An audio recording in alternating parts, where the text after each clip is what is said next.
A single spoonful. Dark, rich, fermented.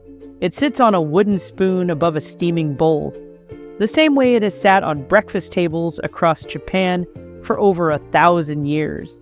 And inside that spoonful is a compound that does something to visceral belly fat in women over 55 that no food in the standard British breakfast can match. You eat porridge, maybe with blueberries, perhaps some wholemeal toast, a glass of orange juice, yogurt with a drizzle of honey. You've been told this is healthy.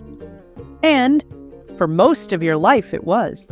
But since the menopause, something has changed. You eat less than you used to. You move more than you used to. And still the belly grows. Not everywhere, just there, around the middle, stubborn, visible, unexplained. And the answer isn't willpower. It isn't calories. It's what your breakfast does to your hormones in the first 90 minutes of the day. If you get this wrong, and most British women over 55 do, every single morning, your body receives a hormonal instruction before you've even left the kitchen. An instruction to store fat, not on your hips, not on your arms, in the one place that matters most for your health after the menopause, around your organs. Visceral fat, the kind you can feel but your GP rarely explains. Later in this video, I'll show you exactly how to rebuild your morning, step by step, using ingredients from any British supermarket. Not a Japanese import list, not an exotic diet, 6 simple changes that align your breakfast with what your body actually needs after 55. And when you see how the Japanese breakfast template works, you'll understand why Japanese women over 55 carry significantly less visceral fat than British women of the same age. The science behind it is real. And it all starts with that single spoonful. The real problem isn't what you eat for breakfast. The real problem is what your breakfast does to 3 hormones simultaneously, and how all 3 of them have changed since the menopause. Let's start with the first. Estrogen. Think of estrogen as a conductor of your morning metabolism. For decades, she stood at the front of the orchestra, telling every cell exactly what to do with the energy from your breakfast. Burn this, store that, use this for muscle, send that to your brain. A clear, coordinated signal. But since the menopause, the conductor has left the stage. And now, the orchestra plays whatever it wants. The energy from your breakfast doesn't go where it should. It goes where it's easiest. And in a post-menopausal body, the easiest storage site is visceral fat. Around the organs, around the middle. Now add the second villain, insulin, the gatekeeper of your fat cells. Before the menopause, estrogen kept your insulin response smooth and measured. A bowl of porridge, insulin rose gently, did its job, fell back down. But without estrogen's buffering effect, the same bowl of porridge creates a sharper, higher insulin spike.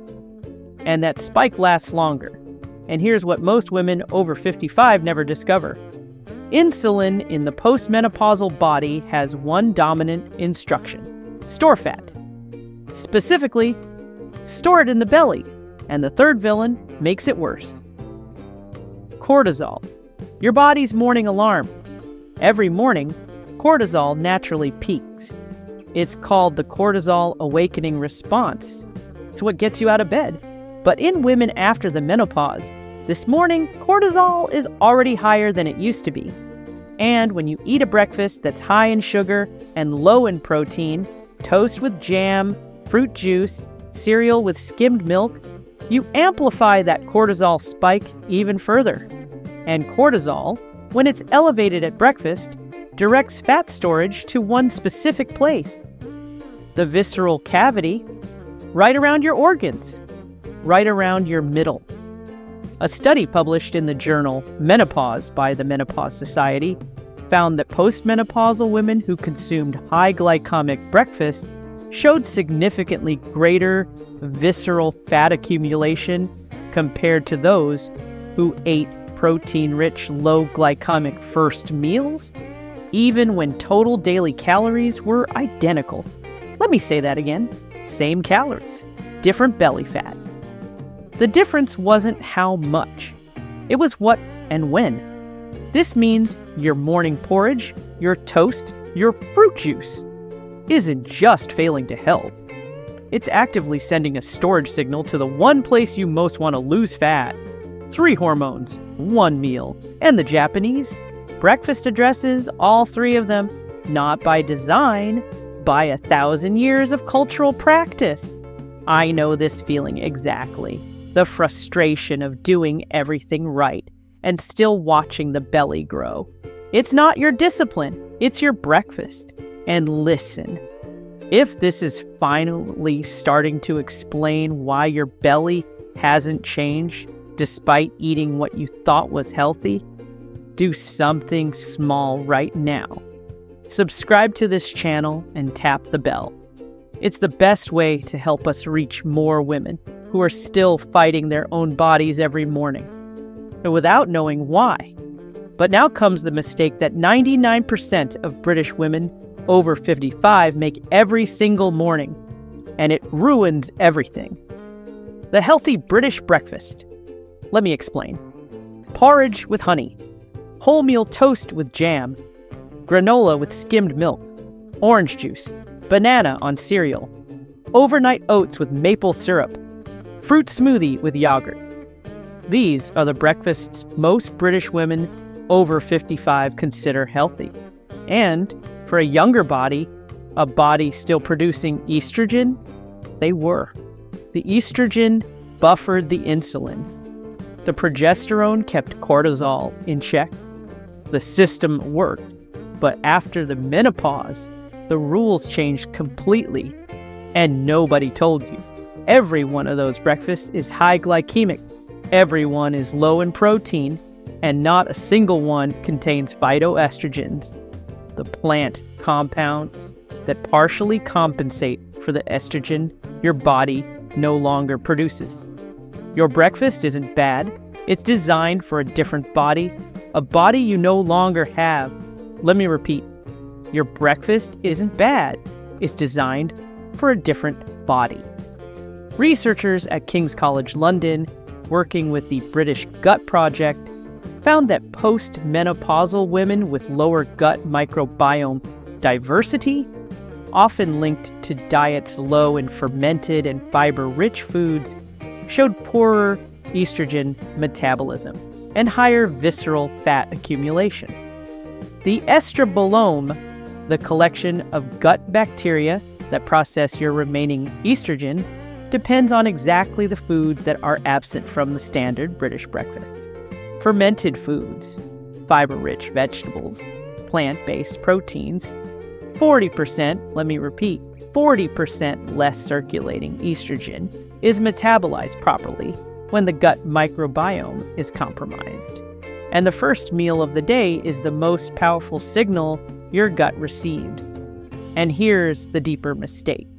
Even the clean-eating versions, the acai bowls, the banana smoothies, the chia puddings sweetened with agave, trigger the same insulin cortisol cascade.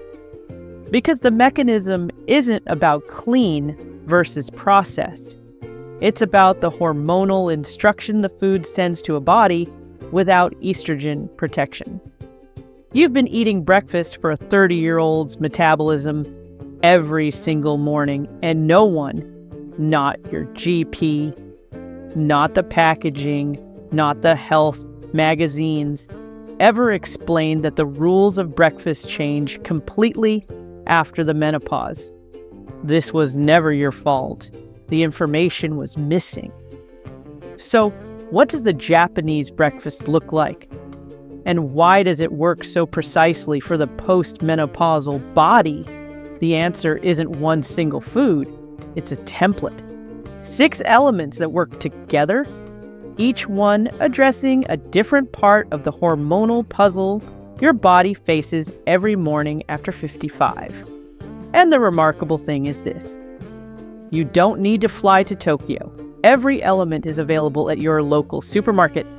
Step 1. The fermented foundation. Have you ever wondered why Japanese women consume fermented soybean paste, miso, every single morning? Most British women assume it's simply a cultural habit, a tradition, something exotic that doesn't apply to their own kitchen. But here's what really happens in your body.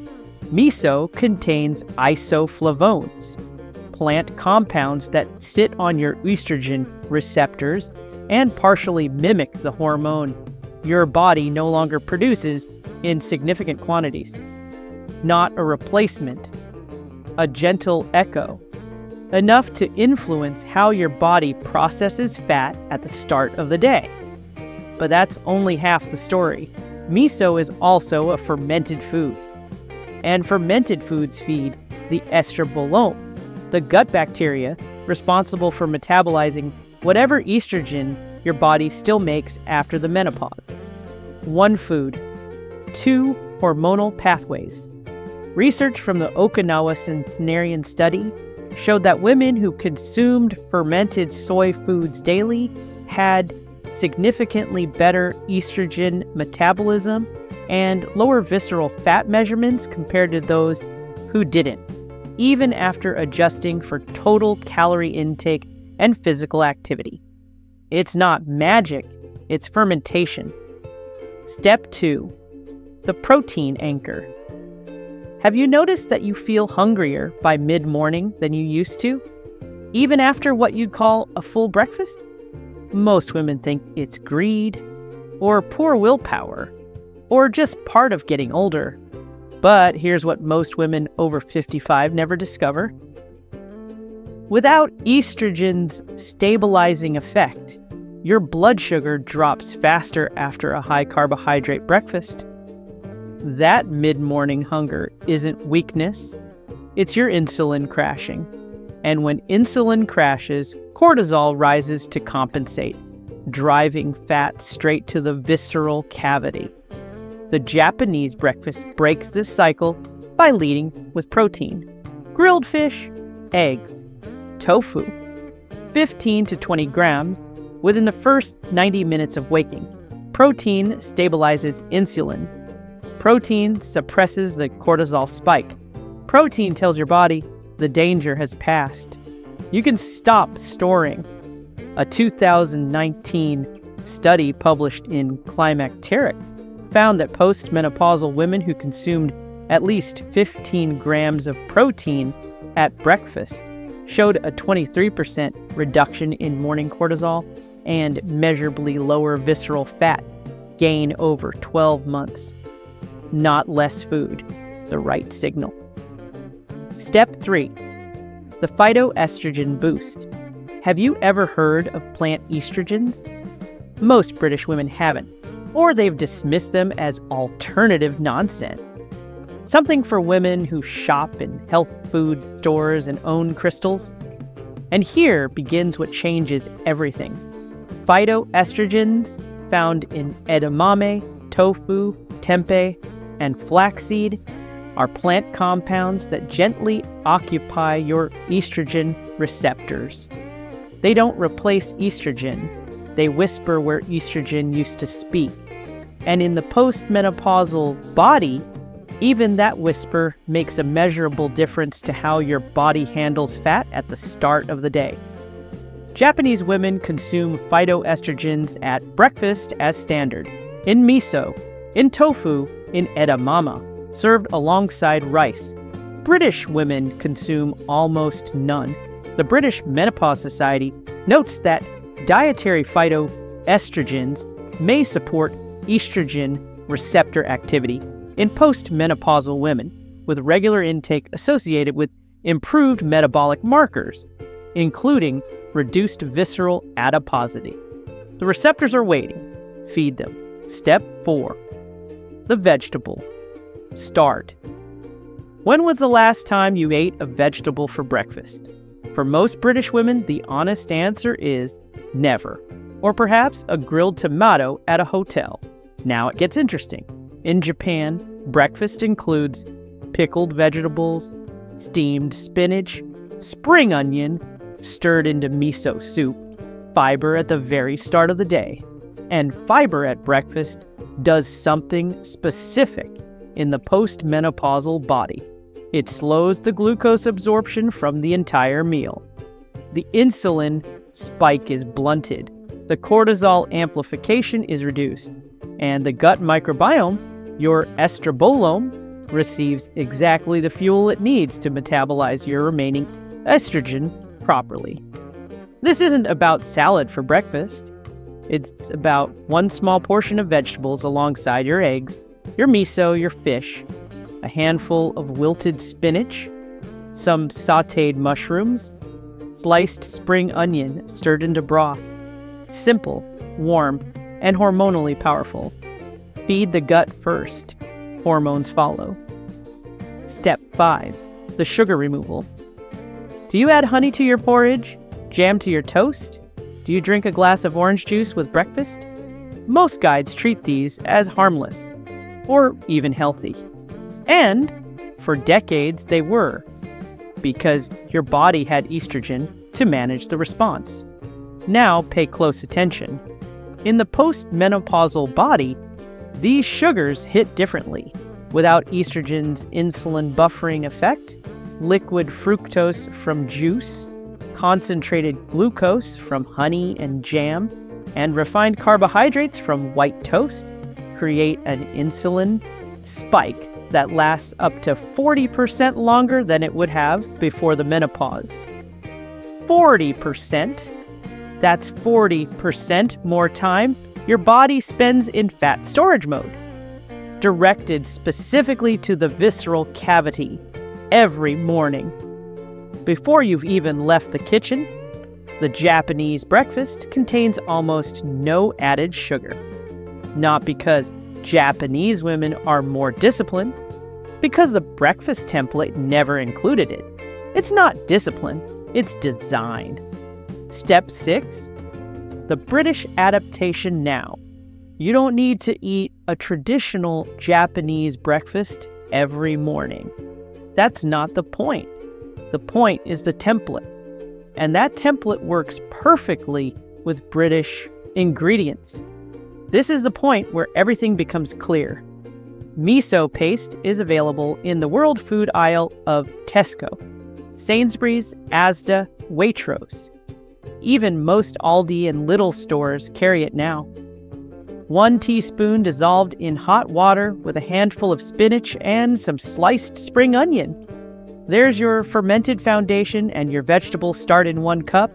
Eggs, scrambled, poached, or boiled, with smoked mackerel or sardines on the side. There's your protein anchor, a tablespoon of ground flaxseed stirred into whatever you're eating. There's your phytoestrogen boost. Total preparation time, 10 minutes. Total cost, less than your current cereal and juice. A 2020 review in the British Journal of Nutrition found that breakfast patterns combining protein, fiber, and fermented foods were associated with the greatest reductions in metabolic risk markers in postmenopausal women, regardless of ethnicity or cultural background. The template crosses borders. Your postcode doesn't matter. The template does. Extra tip 1, if you can't give up porridge entirely, modify it. Use steel-cut oats, not instant. Add a tablespoon of ground flaxseed and a scoop of unflavored protein powder. Replace the honey with a few walnuts and half a portion of berries. This doesn't give you the full Japanese template, but it removes the worst hormonal triggers. Extra tip 2, batch prepare your miso.